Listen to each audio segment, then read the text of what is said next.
Power ಸ್ಟೋರಿಯಲ್ಲಿ ಮೊದಲ story Chamarajanagar ಜಿಲ್ಲೆಯದ್ದು. Chamarajanagar ಜಿಲ್ಲೆಯಲ್ಲಿ ರಾಜವಂಶಕ್ಕೆ ಸೇರಿದಂತಹ ಆಸ್ತಿ ಇದಾವೆ.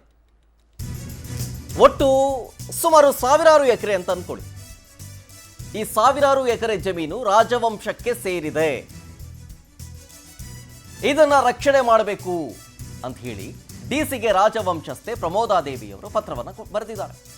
ತಮ್ಮ ಹೆಸರಿಗೆ ಖಾತೆಯನ್ನ ಮಾಡಿಕೊಡಿ ಅಂತ ಪತ್ರದ ಮೂಲಕ ಮನವಿ ಮಾಡಿಕೊಂಡಿದ್ದಾರೆ. ಮಾರ್ಚ್ 21ನೇ ತಾರೀಕು ಡಿಸಿಗೆ ಪತ್ರವನ್ನು ಬರೆದಿದ್ದಾರೆ ಪ್ರಮೋದಾದೇವಿ. ಸಾವಿರಾರು ಎಕರೆ ಜಾಗ, ಅದು ಸಾವಿರಾರು ಎಕರೆ ಭೂಮಿ, ಅದು ನಮ್ಮದು. ಅದನ್ನ ನಮ್ಮ ಖಾತೆಗೆ ಮಾಡಿಕೊಡಿ ಅಧಿಕೃತವಾಗಿ. ಅದನ್ನು ರಕ್ಷಣೆ ಮಾಡಬೇಕಾಗತ್ತೆ, ಒತ್ತುವರಿ ಆಗಿಬಿಡುತ್ತೆ ಅಥವಾ ಇನ್ನೊಂದೇನೋ ಆಗಿಬಿಡುತ್ತೆ, ಸಮಸ್ಯೆ ಆಗಿಬಿಡುತ್ತೆ.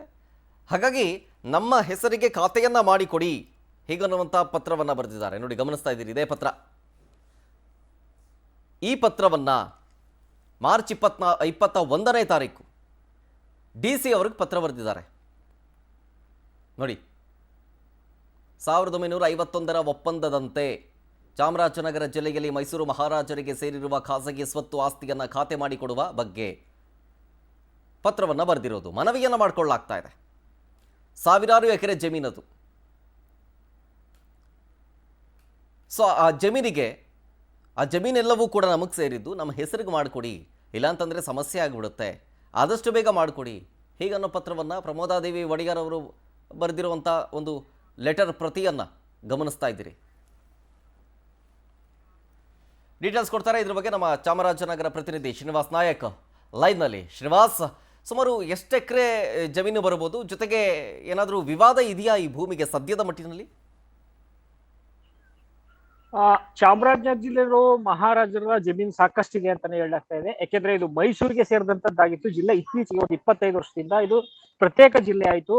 ಸೊ ಆ ಹಿನ್ನೆಲೆಯಲ್ಲಿ ಮಹಾರಾಜರ ಆಸ್ತಿಗಳು ಚಾಮರಾಜನಗರ ಜಿಲ್ಲೆ ಸಾಕಷ್ಟಿದೆ ಅಂತಕ್ಕಂಥದ್ದು.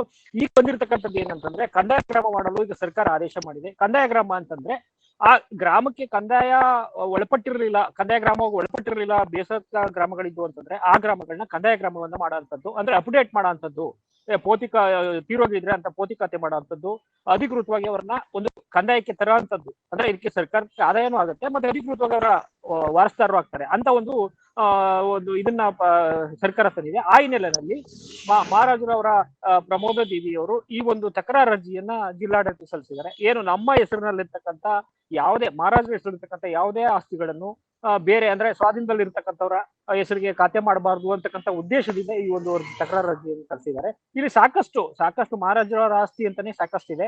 ಅಂತ ಆಸ್ತಿಗಳೆಲ್ಲ ಸಂರಕ್ಷಣೆ ಆಗ್ಬೇಕು, ಮತ್ತೆ ನಮ್ಮ ಹೆಸರಿಗೆ ಖಾತೆ ಆಗ್ಬೇಕು ಅಂತಕ್ಕಂಥದ್ದನ್ನ ಒಂದು ಡಿಸಿಗೆ ಮನವಿ ಸಲ್ಲಿಸಿದ್ದಾರೆ.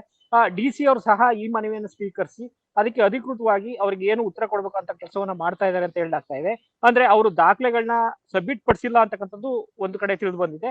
ಸೊ ಇವ್ರೇನು ಅಂತಂದ್ರೆ, ಸದ್ಯಕ್ಕೆ ಈ ಒಂದು ಕಂದಾಯ ಗ್ರಾಮ ಹಿನ್ನೆಲೆಯಲ್ಲಿ ಯಾವುದೇ ಮಹಾರಾಜರ ಆಸ್ತಿ ಇದ್ರೆ ಅಂಥದ್ದು ಬೇರೆಯವರ ಹೆಸರಿಗೆ ಕಂದಾಯ ಖಾತೆ ಆಗ್ಬಾರ್ದು ಅನ್ನೋ ಉದ್ದೇಶದಿಂದ ಒಂದು ತಕರಾರು ಅರ್ಜಿಯನ್ನ ಸಲ್ಲಿಸುವಂತ ಕೆಲಸವನ್ನ ಪ್ರಮೋದಾದೇವಿ ಒಡೆಯರ್ ಮಾಡಿದ್ದಾರೆ.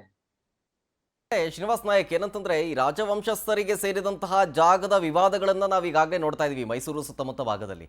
ಆದರೆ ಇಷ್ಟು ದಿನ ಬಿಟ್ಟು ಇವಾಗ ಮನವಿ ಪತ್ರವನ್ನ ಕೊಟ್ಟಿರೋಕೆ ರೀಸನ್ ಏನು ಅಂತ ಗೊತ್ತಾಗ್ಲಿಲ್ಲ.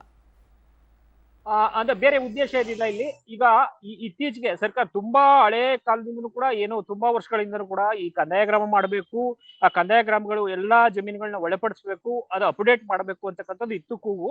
ಈಗ ಸರ್ಕಾರ ಅದನ್ನ ಕೈ ಎತ್ಕೊಂಡಿದೆ. ಅಂತಂದ್ರೆ ಏನು ಅಂತಂದ್ರೆ, ಹಿಂದೆ ಏನು ಜಮೀನುಗಳಿದ್ದು ಅವೆಲ್ಲ ಈಗ ಕಂದಾಯ ಗ್ರಾಮ ಅಂತ ಯಾವ ಗ್ರಾಮ ಮಾಡಿರ್ತೀವಿ ಆ ಗ್ರಾಮಕ್ಕೆ ಒಳಪಟ್ಟಿದ್ರೆ ಆ ಗ್ರಾಮದಲ್ಲಿ ಈಸಿಯಾಗಿ ಕಂದಾಯವನ್ನ ತಗೊಳ್ಳೋ ಅಂತದ್ದು, ಅಥವಾ ಮತ್ತೆ ಯಾರ್ಯಾರು ತುಂಬಾ ಈ ಕೆಲವರೆಲ್ಲ ಅವ್ರ ತಾತನ ಹೆಸರುಗಳೇ ಇರ್ತವೆ, ಮೊಮ್ಮಕ್ಕಳು ಸ್ವಾಧೀನಕ್ಕೆ ಬಂದಿರ್ತಾರೆ, ತಮ್ಮ ಹೆಸರಿಗೆ ಆಗಿರಲ್ಲ, ಅವರೆಲ್ಲ ಕಂದಾಯಗಳನ್ನ ಅಪ್ಡೇಟ್ ಆಗಿ ಕಟ್ತಾ ಇರಲ್ಲ. ಅಂತವೆಲ್ಲ ಇರ್ತಕ್ಕಂಥದ್ದನ್ನ ಈ ಕಂದಾಯ ಗ್ರಾಮ ಮೂಲಕ ಒಂದು ಅಪ್ಡೇಟ್ ಮಾಡೋ ಕೆಲಸವನ್ನ ಈಗ ಮಾಡಕ್ಕೆ ಹೊರಟಿದೆ. ಸೊ ಆ ಹಿನ್ನೆಲೆಯಲ್ಲಿ ಏನಾದ್ರು ನಮ್ಮ ಹೆಸರಿರ್ತಕ್ಕಂಥ ಆಸ್ತಿಗಳೇನಾದ್ರು ಬೇರೆಯವ್ರಿಗೆ ಪರಭಾರೆ ಆಗೋಗ್ತಾವ, ವರ್ಗಾವಣೆ ಆಗ್ತಾವ ಅನ್ನೋ ಒಂದು ಹಿನ್ನೆಲೆ ಇಟ್ಕೊಂಡು ಈಗ ಪ್ರಮೋದಾದೇವಿಯವರು ಈ ಅರ್ಜಿ ಸಲ್ಲಿಸಿರ್ಬೋದು ಅನ್ಸುತ್ತೆ. ಯಾಕೆಂದ್ರೆ ಈಗ ಕಂದಾಯ ಕ್ರಮ ಮಾಡಲು ಹೊರಟಿರುವಂತ ಸಂದರ್ಭದಲ್ಲಿ ಅವ್ರು ಈ ಅರ್ಜಿಯನ್ನು ಹಾಕಿರೋದು ಗೊತ್ತಾಗ್ತಾ ಇದೆ.